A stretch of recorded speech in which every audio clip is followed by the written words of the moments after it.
Raccoon City is a shithole town, I quote.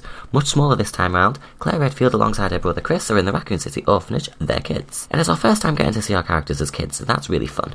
They're much closer in age this time round compared to the games, but a big age gap will cause problems for storytelling. The lady at the front desk is watching Golden Girls, and my god, rest in peace Betty White. Anyway, young Claire looks really good and a lot like Kaya Scodelario, but Christ is her acting questionable. She sounds like she's reading off cue cards. Lisa Trevor shows up because yes, she's fucking Kia, only she seems nicer?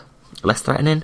Or maybe she's just as sinister as the games. Who knows? Not us, not yet. William Birkin shows up and gives major bad guy vibes, probably because he's the bad guy and is not hiding it. Flash forward, it's the modern day and it's 1998, and we have a very forced one-sided conversation from a trucker who talks like an expositional narrator and not like any actual real human. He hits a body, they talk about it, are a bit stupid, Claire has a hoodie on, and the zombie walks away because you know that's what zombies of Resident Evil are famous for, walking away from their favourite food. But Claire seems to know her shit, I guess. The dog eats the blood, I like that, and then bam, title card. Classic red font, such a good move.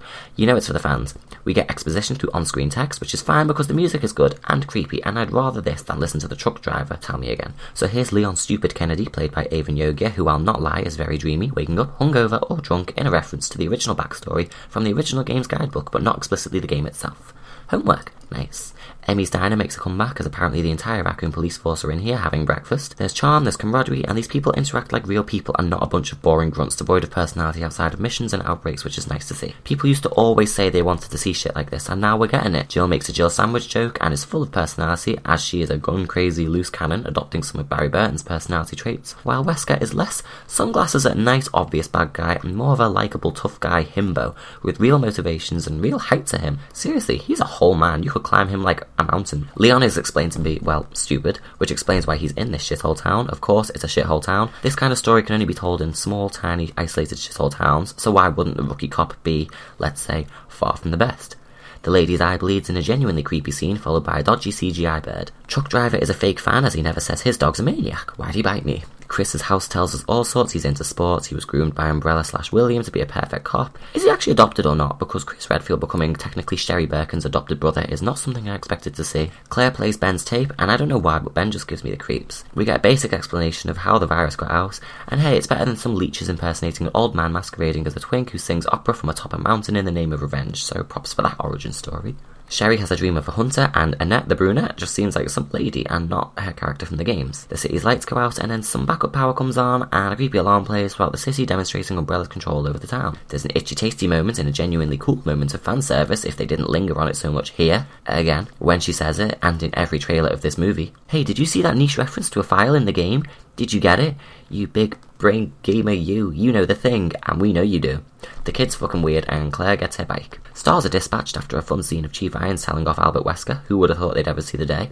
Anyway, it's time to shit on Leon, and then we go. Here's a fun reference to Trent's little computer that he gives to Jill from the S.D. Perry novelizations of the first games in a cool moment of fan service. Them novels are really good, check them out. Who got into Wesker's locker anyway? You'll notice it's a police station with about 3 staff. Oh well, it looks like the games. A literal crossroads as multiple characters cross paths. Nice. Leon sees what's going on after sleeping through a whole truck crash and explosion, but the music was excellent, so who's mad? The scene of the zombie just walking in on fire made to be such a puzzling choice. Was it a stuntman who just really didn't feel like acting? Was it meant to be funny? Because it was, and I don't know how intentional that was. Or was it meant to be creepy? As a visual, it's so jarring and unexpected, it's almost unnerving and creepy. In a movie about shambling zombies, the guy walking normally is what's creepy, and that says something about how effective the subversion of expectation is in exuding actual horror, rather than one simple take on what is horror through contrived and established visuals and tone. Food for thought, I like it. She finds leaves and the stars arrive in the woods. Guys, we get the stars in the Arkley Forest. Isn't this cool? I was so excited. Anyway, Jill takes no shit and just shoots the fuck out of a bird, and thank God someone in a film actually does that. They enter the mansion willingly because they're looking for their teammates and aren't chased in by dogs this time. I suppose it makes sense because Brad needs to be in the helicopter for it to crash later, and we haven't had the dog reveal yet because it happens in about 3 scenes in the car park. So, they walk on in. None of them know about the zombies or anything yet, so I guess they're just waltzing into some house, and the worst thing they've seen thus far is a bird. They split up, and more on this later. The USS stop people leaving in another genuinely creepy scene which also comes across as funny. Claire saves the day, and she and Leon meet finally. Stars fight their way through the mansion, and Richard gets killed by zombies, and interestingly not a giant snake or giant shark. Brad gets got, Wesker plays the piano because it's like that one puzzle. Big crash. Claire gets gunned up, Leon has a vested interest in body armour.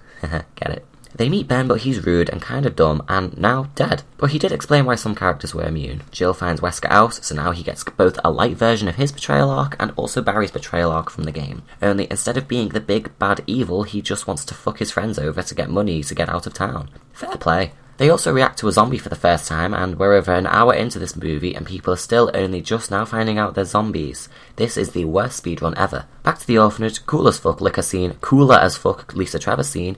Hey, there's those keys, down we go.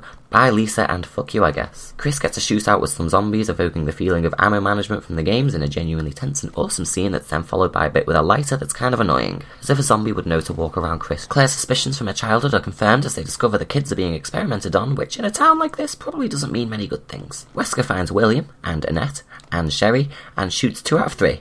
This girl on the table, by the way, genuinely horrific, oh my god. More on her please. Jill kills Wesker, nice. William takes the G-Virus, which is different to the T-Virus, but you'd forgive him for not exactly being aware of that yet. Everyone's here, William's a monster, but one that monologues far too much. Onto the train, the city's blowing up from underneath, or imploding, or sinking, or something. William's back on the train, and bigger and badder than before, but Leon saves the day in a move of poetic justice. Then they walk out the tunnel, and it's literally over that quick. Also Ada, told you it'd be fast.